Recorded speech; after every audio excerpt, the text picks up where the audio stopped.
giving you useful and practical tips to help you make more money selling travel. This is the Art of Selling Travel Podcast, and here to guide you through it all, your host, Glenda Beagle.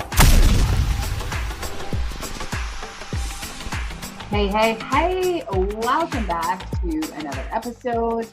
I am so excited for questions when it's something that I know about, but it never occurs to me that it's one of those things that other people don't know about. And in fairness, there was a time I didn't know what it meant. So that's what today's episode is about. It is about co-op funding. And this again comes from a conference where I was in person and somebody was asking a question about co-op funding and wanting to do this, that, the other. And somebody else said, hey, what is co-op funding? So we're going to talk a little bit about that today, what it is, what are the benefits, and also too, what I'm going to call the dark side or the shadows. Because basically co-op funding is splitting the marketing cost with, in this particular case, it would be with one of your suppliers. It would be splitting the cost either with a cruise line or possibly a DMC, possibly an insurance company, whatever it is, it's splitting the cost of doing a marketing initiative in order to attract new clients. Now, there's a whole bunch of different ways of doing co-op funding. Back in my day, and this is where I learned about it, way back in the day when we were doing newsprint ads, because yes, that is how long ago I started in the travel industry, is that all of our marketing was done through newspaper ads. But the agency that I worked for at the time, we would run newspaper ads that we did do some co-op funding with because we were going to promote something very specific. It was an entire campaign, and perhaps we were doing an event. You can also get co-op funding to help offset the cost of hosting an event. Maybe you want to do a consumer event in person where you're going to have costs associated with a venue rental, drinks and appetizers and whatever all that looks like. So in which case it's a way for you to be able to offset some of the costing. So we did do this back in the day, and we were able to do it through that marketing campaign. Since then, of course, we introduced social media, and I've definitely over my years done some co-op marketing where we did do social media ads. I also, in my career, I hosted a huge event where I brought in a couple dozen suppliers.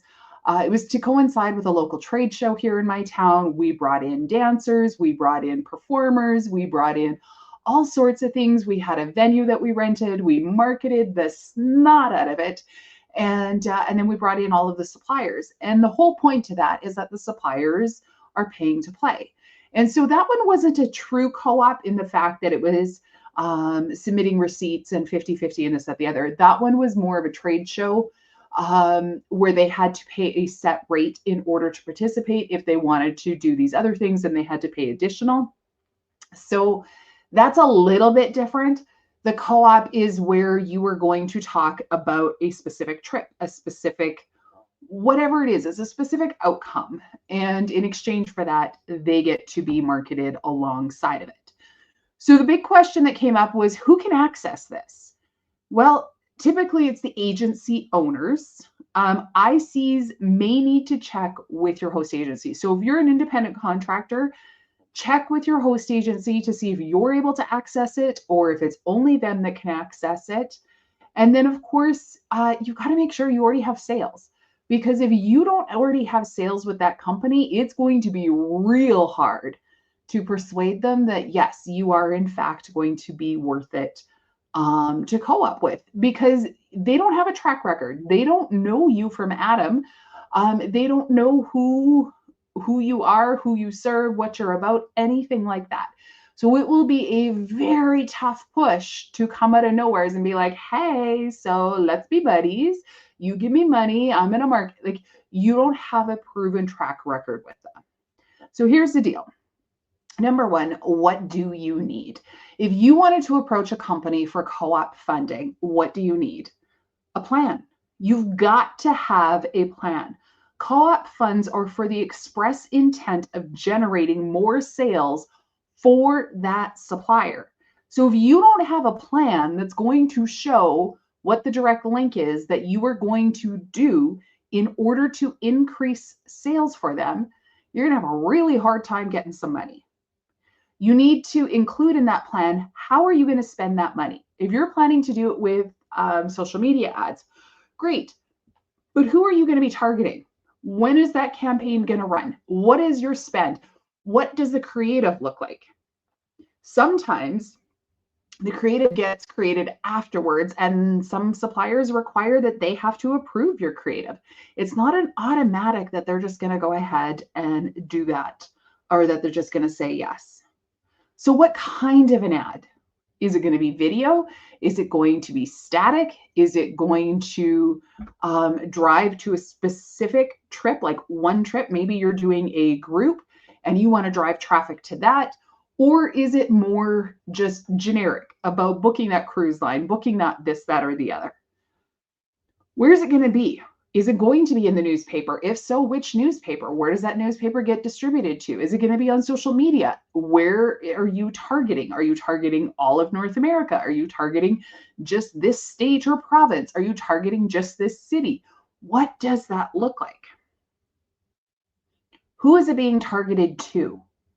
So why are you choosing those people? Why are you choosing that location? Who is it for and why? And why are you running that ad? How much? How much money are you going to need? You need to know what you need it for, and it also may require negotiating. See, here's the other thing is with co-op funding, they don't just pay it straight out. If you want to run $1,000 worth of ads, co-op funding usually requires that you put up half of it.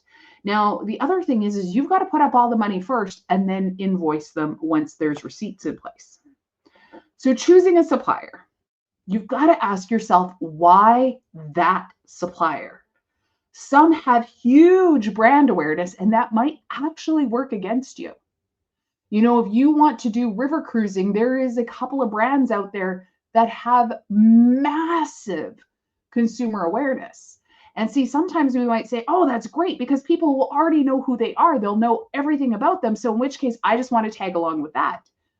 But the question becomes, is the awareness of that supplier too big that you get lost? And instead of them giving you half the money to market for you, you're giving them half the money to market for them. So again, this is kind of where we come into that dark side. What to consider. The brand awareness may outshine you. If their brand awareness is so big, you may not stand out. You may get lost in the shuffle.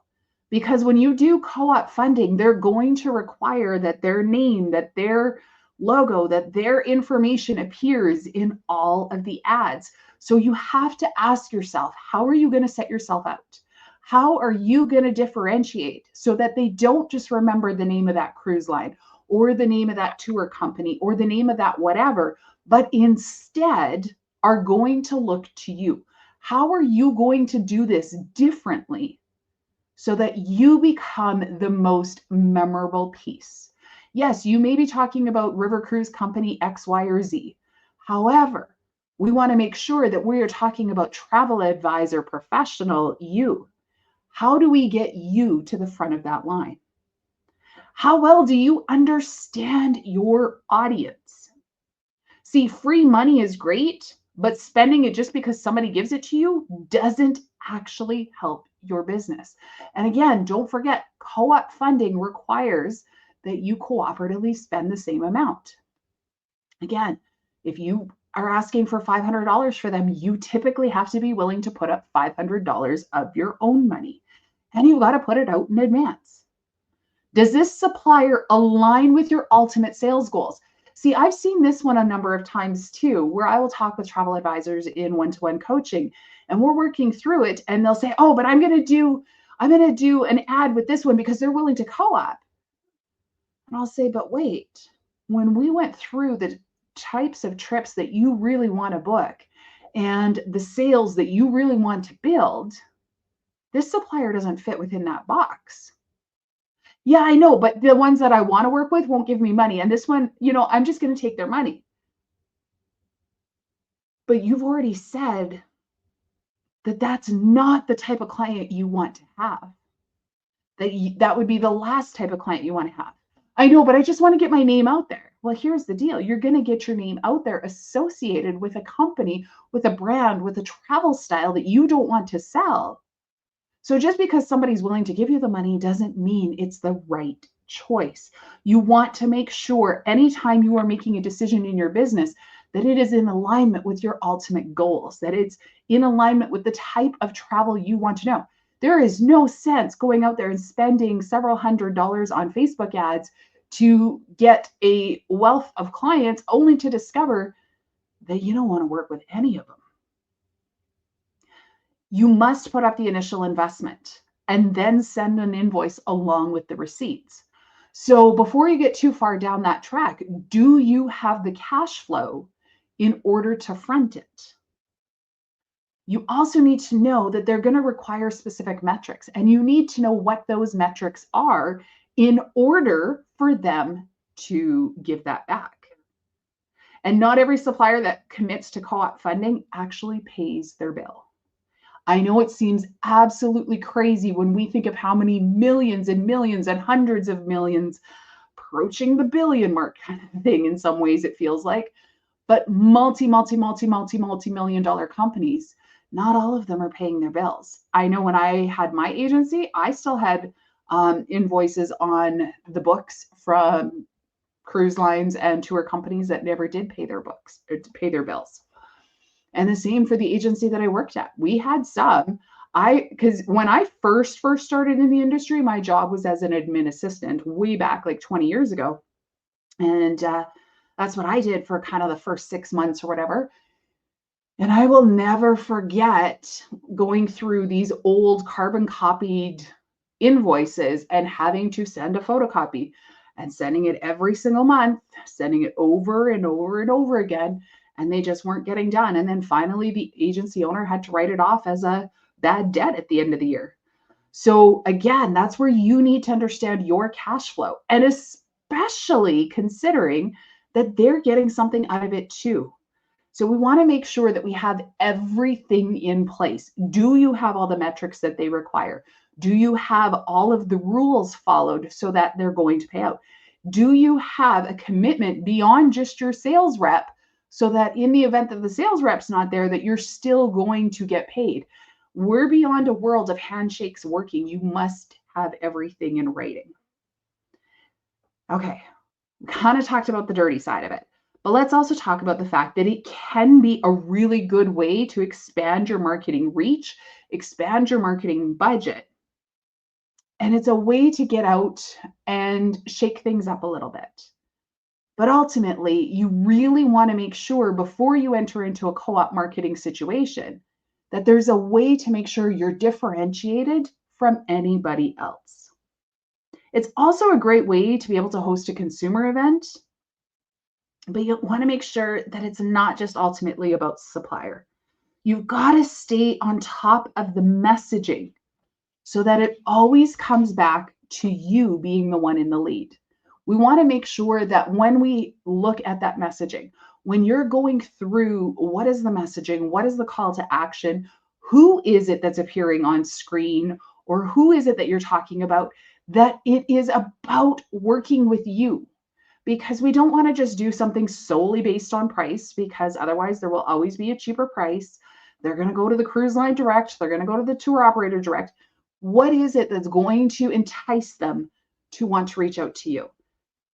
It's hard enough when you're not competing with another company in that same ad, and therefore just competing with other companies, as a whole, but especially when what you're doing is you are highlighting another company in your marketing on your platforms in your sphere.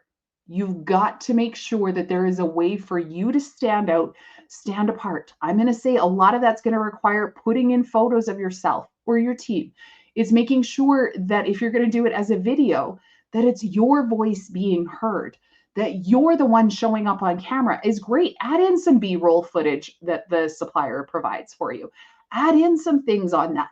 But we also need to demonstrate why it is that you're the expert, why it is that not only are you going to help them to choose the right itinerary, the right category, the right this, that, or the other, but that you are going to make sure that it is the right trip for them. Okay, that's all we've got for this week, and we will catch you next time. Happy selling.